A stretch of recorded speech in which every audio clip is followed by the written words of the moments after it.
نہ اس نے کسی کو جنا اور نہ جنا گیا، ولم یکن لہ کفوا احد، اور اس کے ہم پلہ ہم وزن ہم برابر کوئی نہیں۔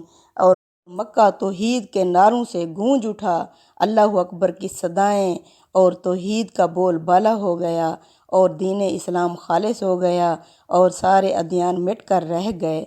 تو کہتے ہیں اتمام حجت کا قانون، ہو والذی ارسل رسولہ، وہ ذات ہے جس نے بھیجا اپنے رسول کو، بالہدیٰ ہدایت کے ساتھ، و دین الحق اور سچے دین کے ساتھ، کس لیے لیظہرہ تاکہ وہ ظاہر کر دے، غالب کر دے اس دین اسلام کو، دین کلہ تمام ادیان پر، ولو کرہ المجرمون، اگرچہ یہ بات مجرموں کو، مشرکوں کو کتنی ہی ناپسند کیوں نہ آئے۔ بسم اللہ الرحمن الرحیم، شروع اللہ کے نام سے جو حد سے زیادہ رحمان، جو حد سے زیادہ رحیم ہے۔ الف لام را، یہ سورہ الف لام را ہے، یعنی یہ دونوں صورتیں الف لام را سے ہی شروع ہو رہی ہیں، یونس اور سورہ ہود۔ یہ دونوں صورتیں جوڑوں کی شکل میں ہیں۔ جوڑوں میں کیا ہوتی ہے؟ ایک ہی مضمون ہوتا ہے، ملتی جلتی ان کے مضامین ہوتے ہیں، اس میں یعنی پرنسپل بتائے گئے ہیں، یہاں ان کی تفصیل بتائی گئی ہے۔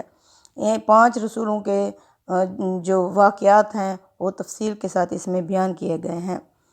کتابٌ، یہ کتاب ہے، احکمت آیتہ، جس کی محکم کی گئی ہیں آیات، ثم فصلت، پھر تفصیل سے بیان کی گئی ہیں، من لدن، اس ہستی کی طرف سے، حکیم خبیر، جو حکمت والی اور باخبر ہے۔ یعنی پہلے جس طرح دریا کو کوزے میں بند کرنا، اس کی آیات کو کوزے میں بند کیا گیا ہے، پھر اللہ فرماتے ہیں اس کی تفصیل کی گئی ہے۔ تفصیل کس طرح؟ جیسے بیج سے درخت بننے تک اس کی پوری تفصیل بتا دی گئی ہے۔ اس میں کیا ہے؟ اللہ تعبدوا الا اللہ، کہ اللہ کے سوا تم کسی کی بھی بندگی نہ کرو۔ سورہ یونس کا اختتام اسی پر ہوا تھا کہ شرک کو چھوڑ دو۔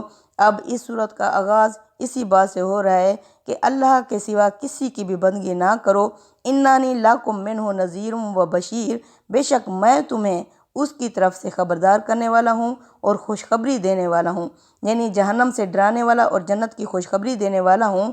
ان استغفروا ربکم، یہ کہ لوگو تم معافی مانگو اپنے رب سے، ثم توبوا الیہ، پھر مائل ہو جاؤ اس کی طرف، توبہ کرو اس سے، یمتعکم، وہ کیا کرے گا؟ تمہیں فائدہ دے گا، متاعا حسنا، بہترین، الی اجل مسمی، ایک مقررہ مدت تک، ویؤتی کل ذی فضل، اور وہ دے گا ہر ذی فضل کو، فضلہ، اپنا فضل، یعنی وہ تمہیں اس کے ساتھ فائدے بھی دے گا، تمہاری زندگی بھی آسان کر دے گا، اور ساتھ پرماننٹ زندگی جنت بھی دے دے گا، اور ہر ذی فضل کو اپنا فضل بھی عطا کرے گا۔ وَإِن تَوَلَّوْا، اور اگر تم منہ پھرو گے، فَإِنِّي أَخَافُ، بے شک مجھے خوف ہے، علیکم تمہارے بارے میں، عذاب کا، یوم کبیر، اس بڑے دن کے عذاب کا۔ یعنی یہ ابھی چھوٹا عذاب تو آتا ہے دنیا میں، بڑا عذاب کیا ہے؟ وہ ہے مستقل جہنم کی شکل میں۔ میں تمہیں اس بڑے دن کے عذاب سے ڈراتا ہوں۔ الی اللہ مرجعکم، تم سب کو لوٹ کر اسی کی طرف ہی جانا ہے، یعنی یہاں 1000 سال جو گزیر لوگے، لیکن جانا کہاں ہے؟ اللہ ہی کی طرف۔ وہو علی کل شیء قدیر، اور یہ کہ وہ ہر چیز پر قدرت رکھتا ہے۔ الا، خبردار ہو جاؤ، انہم یثنون صدورہم، یہ اپنے سینوں کو موڑتے ہیں، کس لیے؟ لیستخفوا منہ، تاکہ وہ اس سے چھپ جائیں، یعنی محمد صلی اللہ علیہ وسلم سے۔ جب آپ صلی اللہ علیہ وسلم انہیں توحید کی دعوت دیتے، حق کی بات بتاتے، تو یہ کیا کرتے؟ اپنے سینوں کو موڑتے تھے اور پھر وہاں سے کھسک جاتے تھے۔ الا، خبردار ہو جو، ہینا یستغشون ثیابہم، جس وقت یہ اپنے آپ کو ڈھانپتے ہیں کپڑوں میں چھپانے کے لیے، یعلم ما یسرون، وہ جانتا ہے جو یہ چھپاتے ہیں، وما یعلنون، جو یہ اعلان یعنی ظاہر کرتے ہیں، انہ علیم بذات الصدور، بے شک وہ تو سینوں کے بھید جانتا ہے۔ وما من دابۃ فی الارض، اور کوئی بھی جاندار ایسا نہیں ہے زمین میں، الا علی اللہ رزقھا، مگر اس کا رزق کس کے ذمہ ہے؟ اللہ کے ذمہ ہے۔ ویعلم مستقرھا ومستودعھا، وہ جانتا ہے انسان کا دنیا میں رہنا، ومستودعھا، اور سپرد خاک کی جگہ کو بھی وہ جانتا ہے۔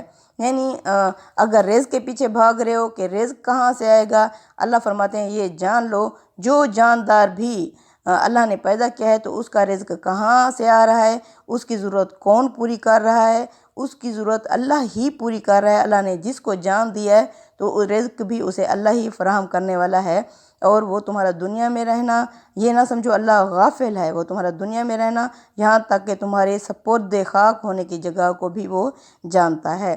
کلن فی کتاب مبین، یہ سب کچھ کھلم کھلا اس کے علم میں موجود ہے، اللہ کے پاس، یعنی اس کا واضح علم ہے۔ وَهُوَ الَّذِي، وہ تو وہ ذات ہے، خالق السماوات والارض، جس نے پیدا کیا آسمانوں کو اور زمینوں کو، فی ستۃ ایام، 6 دنوں میں، وَكَانَ عَرْشُهُ عَلَى الْمَاءِ، اور اس کا عرش پانی پر تھا، لِيَبْلُوَكُمْ، یہ کام اس نے کس لیے کیا؟ تاکہ وہ تمہیں آزمائے، ایُّکم احسن عملا، کہ تم میں سے کون ہے جو اچھے اعمال کر کے آتا ہے۔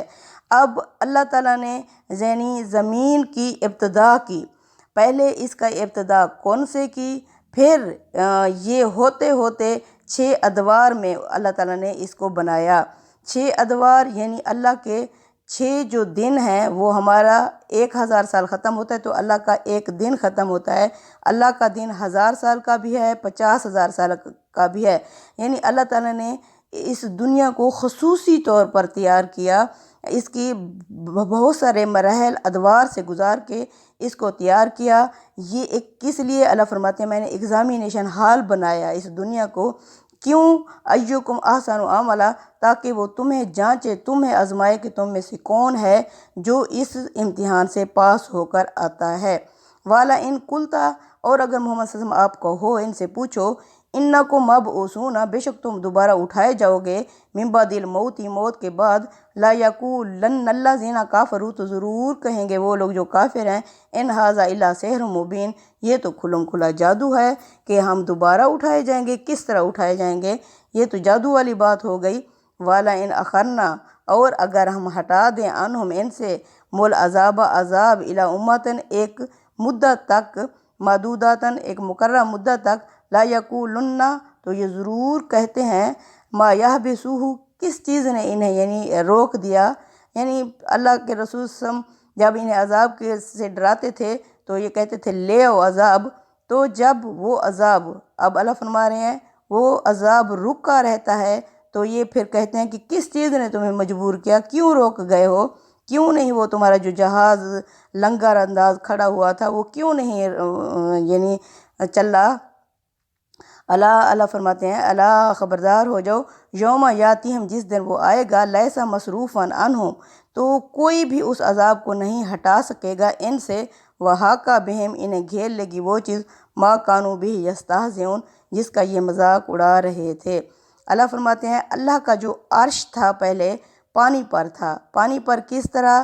یعنی جب کوئی نہیں تھا زمین پر تو پانی ہی پانی تھی، یہ اس وقت اللہ تعالیٰ اپنی ایڈمنسٹریشن، یعنی جو اپنی حکومت تھی، اللہ پانی کے اوپر یعنی وہ کر رہا تھا۔ اللہ فرماتے ہیں اس وقت بھی عرش کا مالک اور عرش کا حکم چلانے والا اللہ ہی تھا، جب زمین پر پانی تھا، اب بھی سارا حکم اللہ ہی کا چل رہا ہے۔ یہ اللہ تعالیٰ نے اپنی مثال اس طرح دی ہے جس طرح بادشاہ تختوں پر بیٹھ کر اپنی رعایا کے کام سلجھاتے ہیں، سنوارتے ہیں، ان کی جو ہوتی ہے وہ بات وہ سنتے ہیں، شکوے شکایت، پھر ان کے حل کرنے کی وہ کرتے ہیں۔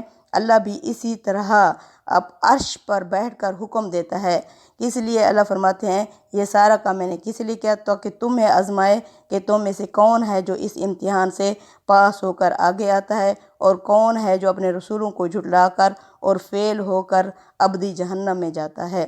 صدق اللہ العظیم۔ تقبل منا انک انت السمیع العلیم وتب علینا انک انت التواب الرحیم۔